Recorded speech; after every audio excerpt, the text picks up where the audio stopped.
Okay, so what we're going to focus on now, we're moving to working on that posterior chain.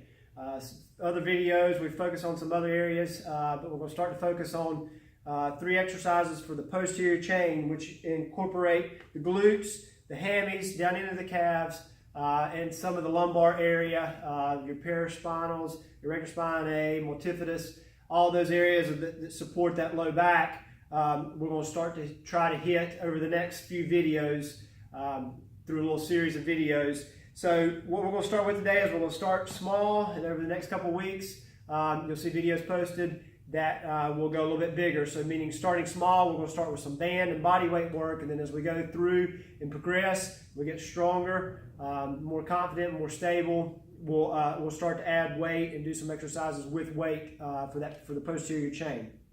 So what we're going to start with today, the 3 exercises, we're going to start with a monster band deadlift.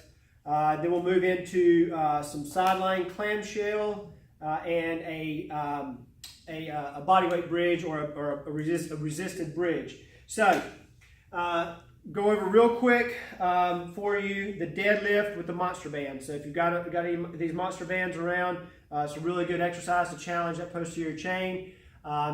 And then a little clarification of the question I get a lot is when I'm doing this banded deadlift, is it not the same thing as would it not just be a squat? The major difference between a squat and a deadlift is something that you're picking up off the floor. You're lifting dead weight and standing. A squat is typically something that's done with a bar on your chest or on your back. So the weight is on your shoulders as you squat down and up. Deadlift is things that you're picking up off the floor, and there's many different deadlifts out there, different variations, different styles. But what we're looking at today is just a monster band deadlift. So if you go back and look at the videos that we posted recently, you will see a lot of information on where to purchase and how to purchase these monster bands. Check that out. But for today's purposes, I'm going to use this green monster band. All I'm going to do is stand on it just like a squat stance. So I'm about shoulder width apart with my feet. We're going to squat down, and you can either grab the handles of the deadlift that you made with that band. I typically like to slide my hands through and then grab the band. It's just a little bit easier as that band gets more and more resistance. It's just a little easier to hold on to, so you don't have to grip as hard. So again, in that nice little deadlift posture, you're squatting down, tummy tight, and then you're just going to stand right there. So again, anytime you do that deadlift, squat variation, anytime you do a deadlift, as you come up, you really want to get full extension of those hips, knees, and squeeze those glutes. Really want to get that extension out of that posterior chain. So right there, nice, tall deadlift. So we're doing that deadlift, and again, there's different variations. We'll look at that as we go through the month. But again, for today's purposes, a little banded, resisted deadlift there from the floor. So let's move this guy out of the way. We are going to look at the clamshell and the bodyweight bridge. So clamshell, sideline.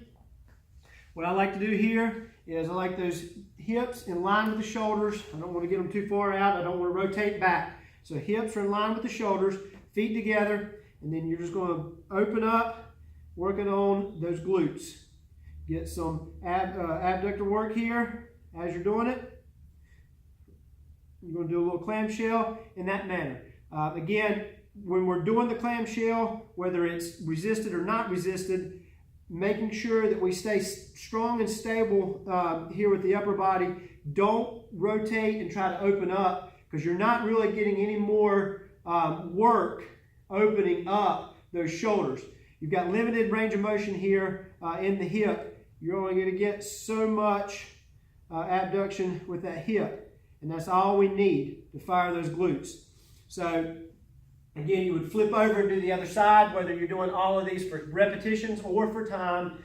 10, 15, 20 reps or 20, 30 seconds of work should be sufficient. So got my other band here, my small band, and what I'm going to do with this guy is the same exact exercise, the clamshell, just giving myself a little bit of resistance. So if body weight or non-resistant is not enough, You can add in a little resistance. And then as we add this resistance, again, this is where we want to focus and make sure we stay strong, stable up top. We're not trying to get a little bit more work out of that upper body and rotating open. Again, we're not really advancing the exercise any. So side lying right there, really firing that glute, waking that guy up. We would flip and do the other side in the same manner. Next, all I would do is slide this band down, get it out of the way, feet shoulder width apart, knees shoulder width apart, and then for that body weight bridge, glute bridge, you're just going to come up, you're going to fire those glutes, make sure you get full extension. As we come up, we want a straight line from knee through the hip to the shoulder. Don't lag in that extension, meaning don't come here and stop. So I'm not in a nice straight line. I've got a little bit of lag in that extension. You really want to fire those glutes, tighten that tummy, get that full extension, that last little bit of extension. So bridging up right there. One thing that I did fail to add is that as you do this exercise, if a lot of people will tend to get a cramp in those hamstrings, it means you're really not firing that glute like you need to. You're trying to do it all in those hamstrings. So you really want to fire those glutes, wake those guys up, and get equivalent work, if not more work, out of those glutes. Getting that hamstring cramp means that those glutes are just sound asleep back there.